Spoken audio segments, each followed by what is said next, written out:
दोस्तों नमस्कार। मैं एसएन सिंह एक बार फिर से आपका एसएन ग्लोरी यूट्यूब चैनल पे हार्दिक स्वागत एवं अभिनंदन करते हैं। डीएलएड सेकेंड सेमेस्टर में प्रथम प्रश्न पत्र वर्तमान भारतीय समाज एवं प्रारंभिक शिक्षा में हम पढ़ रहे थे मैकाले के विवरण पत्र को। मैकाले का जो विवरण पत्र था वो किस प्रकार आया, इसकी चर्चा हम अगले वीडियो में कर चुके थे। यहाँ हम देखेंगे कि मैकाले ने जो विवरण पत्र प्रस्तुत किया, धारा 43 की जो व्याख्या दी, उसके आधार पे कौन कौन से परिवर्तन हुए, उसने उसके आधार पे कौन कौन से सुझाव दिए, उन सुझावों का क्या प्रभाव पड़ा। लॉर्ड विलियम बेंटिक जो तत्कालीन गवर्नर जनरल थे, उन्होंने उसको किस क्रम में किस प्रकार से स्वीकृति दी, इसकी चर्चा हम इस वीडियो में करेंगे। तो सबसे पहले हम इसमें चर्चा करेंगे कि लॉर्ड मैकाले ने जब धारा 43 की व्याख्या की तो उसके आधार पर कौन कौन से सुझाव दिए। तो उसके जो प्रमुख सुझाव थे उसका क्रम कुछ इस प्रकार था कि जैसे सबसे पहला जो नंबर 1 उसने सुझाव दिया, पहले सुझाव की अगर बात की जाए तो पहले सुझाव में उसने कहा कि प्राच्य ज्ञान विज्ञान की शिक्षा निरर्थक।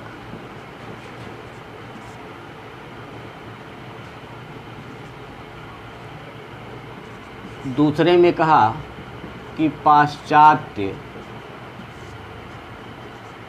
ज्ञान विज्ञान की शिक्षा महत्वपूर्ण। तीसरा उन्होंने कहा कि अंग्रेजी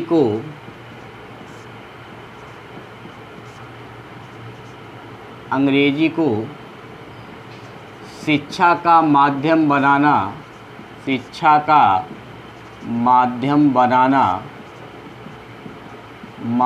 बनाना आवश्यक। तो पहला जो उन्होंने कहा कि जो प्राच्य साहित्य ज्ञान विज्ञान की शिक्षा है वह निरर्थक है। यहाँ के जो प्राच्य साहित्य हैं उसमें 50-50 फीट राजाओं के वर्णन है। जो इतिहास है उसमें 50-50 फुट के राजाओं का वर्णन है। जो भूगोल है उसमें सीरे का समुद्र, मक्खन का समुद्र, इस टाइप से कुछ वर्णन है। यहाँ का जो ज्योतिष शास्त्र है उसको अगर अंग्रेजी जो युवतियाँ हैं उसको देखेंगी तो उस पर हंसेंगी। तो इस प्रकार से कुछ कमेंट लॉर्ड मैकाले ने जो प्राच्य साहित्य या भारतीय जो ज्ञान विज्ञान की शिक्षा थी उस पर लॉर्ड मैकाले ने किया था। दूसरा उन्होंने कहा कि जो पाश्चात्य ज्ञान विज्ञान की शिक्षा है वह महत्वपूर्ण है। तो पाश्चात्य ज्ञान विज्ञान की जो शिक्षा है उसके महत्वपूर्ण बिंदु को उन्होंने ये बताया कि जो एक अच्छे यूरोपीय लाइब्रेरी की जो किताबें होंगी वह पूरे प्राच्य साहित्य के जो किताबें होंगी, पूरा जो प्राच्य साहित्य है उससे बेहतर है। यानी यूरोपीय का एक लाइब्रेरी का एक अलमारी की जितनी किताबें हैं वो बेहतर हैं जो प्राच्य साहित्य है पूरे प्राच्य साहित्य से। तो इस प्रकार से उन्होंने महत्वपूर्ण माना पाश्चात्य ज्ञान विज्ञान को, उसको बेटर दिखाया, अच्छा दिखाया प्राच्य साहित्य से। तीसरा उन्होंने कहा कि अगर हमको अपने जो मिशन है उसमें कामयाब होना है तो अंग्रेजी को शिक्षा का माध्यम बनाना ही होगा, जिससे हम भारतीयों को जिस रूप में ढालना चाहते हैं उस रूप में उनको हम ढाल सकें। तो इस प्रकार से उन्होंने ये 3 मुख्य बातें। उसके बाद उन्होंने कहा कि उच्च वर्ग के लिए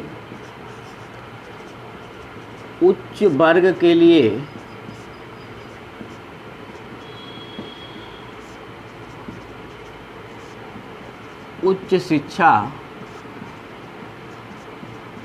की व्यवस्था। फिर आगे उन्होंने कहा कि हमारे पास इतने संसाधन मौजूद नहीं है कि हम सबके लिए उच्च शिक्षा की व्यवस्था करें। तो केवल जो उच्च वर्ग होगा उसके लिए हम शिक्षा के संस्थान को स्थापित करके उन लोगों को उच्च शिक्षा की व्यवस्था करेंगे, उन लोगों को उच्च शिक्षा देंगे, जिससे जो निम्न वर्ग के लोग उनके संपर्क में आएंगे वह भी उनके द्वारा जो शिक्षा प्राप्त होगा उससे वो कुछ ना कुछ प्राप्त करेंगे और कुछ ना कुछ सीखेंगे।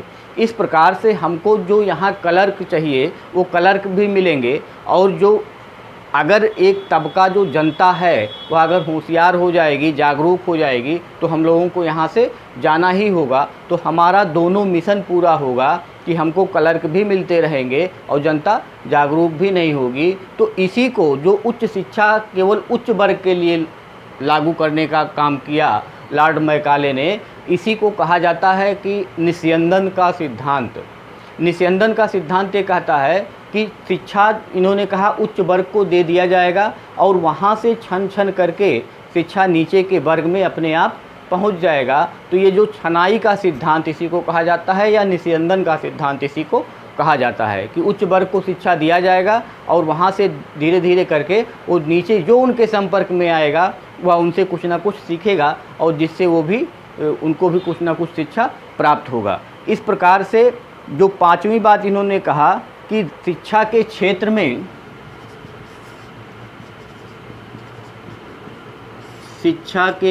में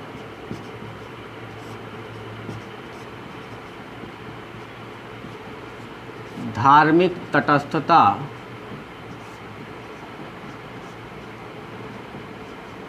की नीति। यूँ तो लॉर्ड मैकाले ये चाहता था कि हम भारतीयों को भी अंग्रेजी रंग में रंग दें और वहाँ की जो धर्म और संस्कृति है उसको हम जनता तक पहुँचा दें, उनके रग रंग में भर दें। लेकिन इस काम को वह बहुत ही चतुराई से करना चाहता था। इसलिए उसने जब शिक्षा की बात आई तो वह कहा कि शिक्षा में धार्मिक तटस्थता होनी चाहिए और उनको किसी भी प्रकार का धर्म अपनाने की छूट होना चाहिए, उन पर किसी प्रकार का दबाव नहीं होना चाहिए। तो इस प्रकार से 5 मुख्य सुझाव लॉर्ड मैकाले ने लॉर्ड विलियम बेंटिक को दिया जब उन्होंने धारा 43 की व्याख्या करके अपने सुझावों को प्रस्तुत किया। तो 5 मुख्य बातें। प्राच्य ज्ञान साहित्य विज्ञान की जो शिक्षा है वो निरर्थक है। पाश्चात्य ज्ञान विज्ञान की जो शिक्षा है वह महत्वपूर्ण है। अंग्रेजी को माध्यम बनाना आवश्यक है। चौथा उन्होंने कहा कि उच्च वर्ग के लिए उच्च शिक्षा संस्थाओं की स्थापना की जाए। और 5वां उन्होंने कहा कि शिक्षा के क्षेत्र में धार्मिक तटस्थता की नीति अपनाना जरूरी है। तो इस प्रकार से 5 सुझाव उन्होंने तत्कालीन governor general Lord William Bentinck को सौंपे। अब इसके आगे हम देखेंगे कि गवर्नर जनरल विलियम बेंटिक की स्वीकृति इन सुझावों पे किस प्रकार मिलती है। तो आइए देखते हैं कि किस प्रकार से इसकी स्वीकृति मिलती है। तो लॉर्ड विलियम बेंटिक ने लॉर्ड मैकाले के सुझावों का अध्ययन किया, जो लॉर्ड मैकाले ने 2 फरवरी सन 1835 ईस्वी को ये सुझाव अपने भेजे और 7 मार्च 1835 ईस्वी को लॉर्ड विलियम बेंटिक ने इसको स्वीकृति प्रदान की। तो इस क्रम में लॉर्ड विलियम बेंटिक ने कौन कौन से सुझावों को माना और उसके बाद उसने जो शिक्षा नीति की घोषणा की उसमें क्या क्या दिया, इसकी चर्चा हम आगे कर रहे हैं।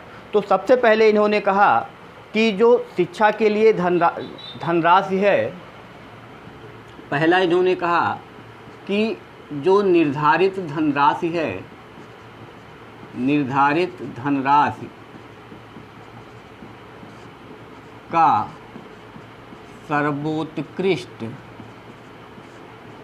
उपयोग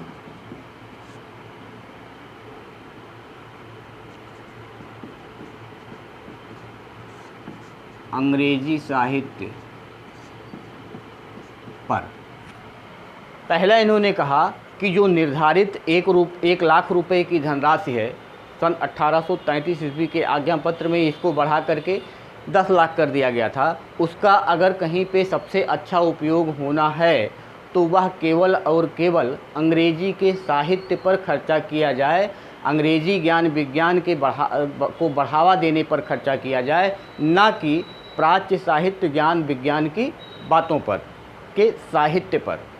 तो इस प्रकार से इन्होंने कहा कि उस धनराशि का जो सर्वोत्कृष्ट उपयोग होगा, जो सबसे अच्छा उपयोग होगा, वह केवल और केवल जो प्राच्य साहित्य की बुकें होंगी, प्राच्य साहित्य के जो विद्वान होंगे, उनके बढ़ावा पे खर्चा किया जाएगा और वह सबसे अच्छा उपयोग होगा। दूसरी बात इन्होंने कही कि जो संस्कृत की, अरबी की, फारसी की जो भी शिक्षण संस्थान हैं उनको बंद नहीं किया जाएगा, बल्कि उनके अध्यापकों को वेतन और छात्रवृत्ति जो है या अनुदान जो है उसको यथावत जारी रहेंगे। तो दूसरा इन्होंने कहा कि जो अरबी, फारसी, संस्कृत के जो संस्थान होंगे, शिक्षण संस्थान होंगे, उनको बंद नहीं किया जाएगा।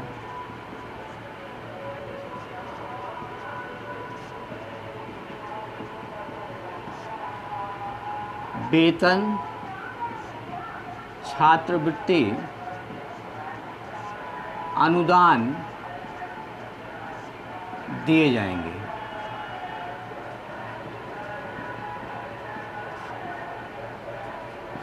तो इस प्रकार से आपने देखा कि इन्होंने कहा कि जो प्राच्य साहित्य के ऊपर जो भी खर्चा होता था, अब उसमें केवल वही वेतन जो देना होगा शिक्षकों को वो दिया जाएगा, जो स्कॉलर देना होगा, स्कॉलरशिप देना होगा वह दिया जाएगा, और उसके बाद जो अनुदान दिए जाते थे उस अनुदान को दिया जाएगा।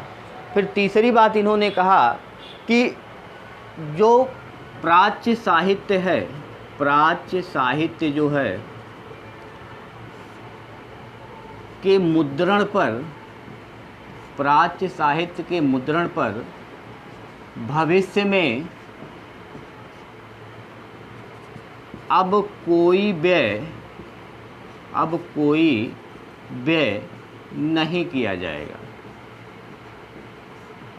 यानी कि जो प्राच्य साहित्य होंगे, उसकी जो किताबें होंगी, उसको जो छपाई हो गई है अब उसकी छपाई वहीं बंद कर दी जाएगी। अब इसके आगे प्राच्य साहित्य का मुद्रण, छपाई नहीं किया जाएगा। और लास्ट में इन्होंने कहा कि जो इस मद 3 से बचने वाली धनराशि होगी, जो मद 3 से बची धनराशि होगी,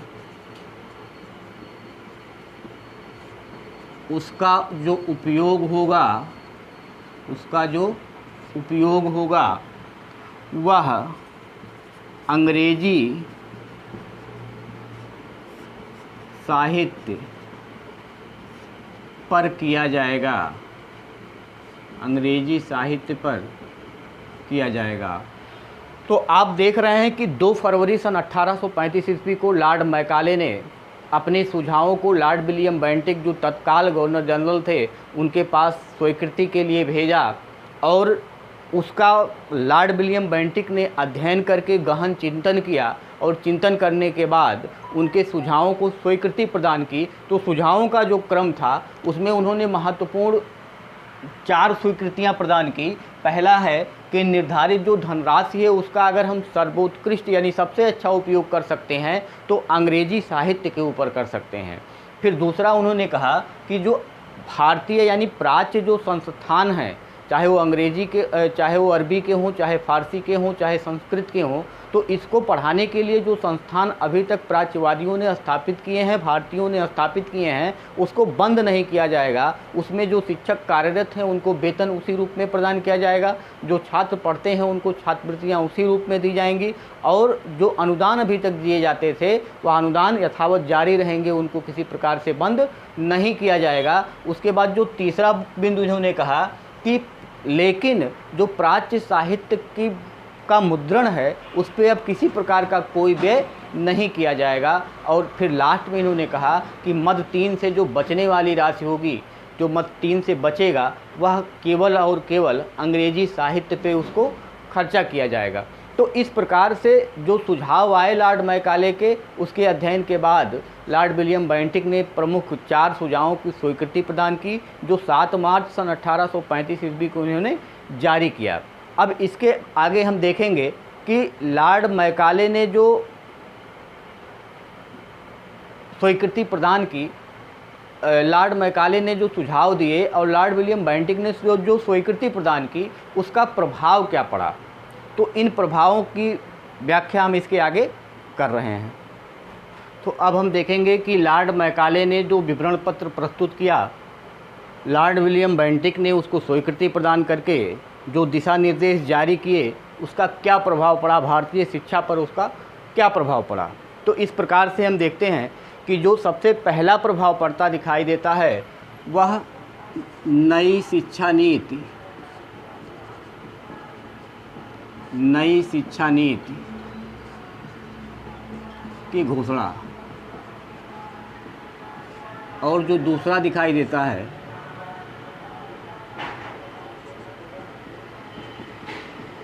अंग्रेजी शिक्षा का माध्यम। तो इस प्रकार से हम देखते हैं जो सबसे पहला प्रभाव दिखाई देता है कि स्वीकृति के बाद लॉर्ड विलियम बेंटिक ने एक नई शिक्षा नीति की घोषणा की, और जिसमें अंग्रेजी को शिक्षा का माध्यम बनाने का उन्होंने विचार दिया, उसमें कि अब अंग्रेजी ही शिक्षा का माध्यम होगी। और तीसरा इन्होंने कहा कि अंग्रेजी राजकाज की भाषा घोषित कर दी गई, तो माध्यम भी बना दिया गया और राजकाज की भाषा को भी घोषित कर दिया गया। और फिर चौथा कहा गया कि अब से जो सरकारी नौकरियां होंगी, सरकारी नौकरियों में अंग्रेजी अनिवार्य।